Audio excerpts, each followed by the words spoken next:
Here I am at the Minamara River on the south coast of Australia.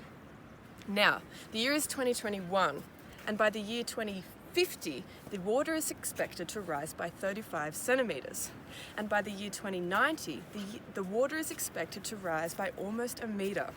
The tidal changes that occur here every day are an insight into what might happen when the water levels start to rise. Right now this is low tide, and I can walk across the sand quite easily.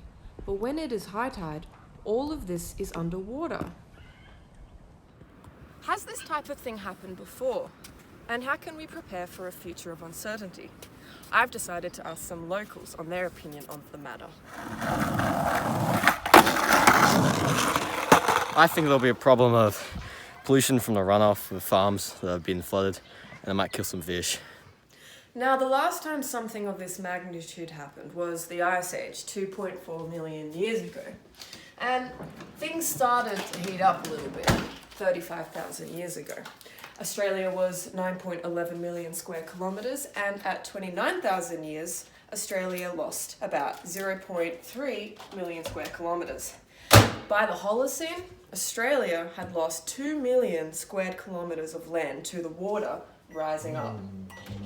And you think your growing pains are bad. Ow!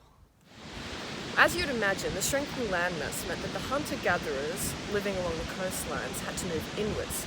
In fact, up to 1/7 of the coastlines were lost around Australia. Now, what did this mean for when they moved inwards? Was there conflict between the groups that lived further inland? Or were there alliances that were formed? While we can't tell exactly what happened, radiocarbon dating gives us an insight into the population dynamics at the time. I'll show you what that means. Carbon dating uses carbon-14 in radioactive decay to clock how much time has passed. Carbon-14 can be found in many archaeological and organic materials, like rock shelters, open sites, middens, fish traps, and burial sites. They can even be found in terrestrial and marine samples. Radiocarbon dates tell us that 35 to 13,000 years ago, populations were at their lowest.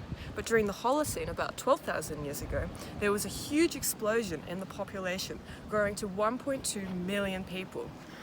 A shrinking landmass most likely meant that the population was growing and moving further inward. So what does this tell us about the future of rising sea levels? Well, this research suggests that when there was a shrinking landmass, there was a huge migration of hunter-gatherer peoples just before the Holocene. So what can we expect? Well, it is more than likely that when the sea levels do start to rise, there will be a displacement of people living along the coast, as well as a disruption to the resources. So in my opinion, the best way forward is to best understand the past using these research methods and to apply it to the future scenarios that we can predict. And that way we can better prepare for a future of uncertainty.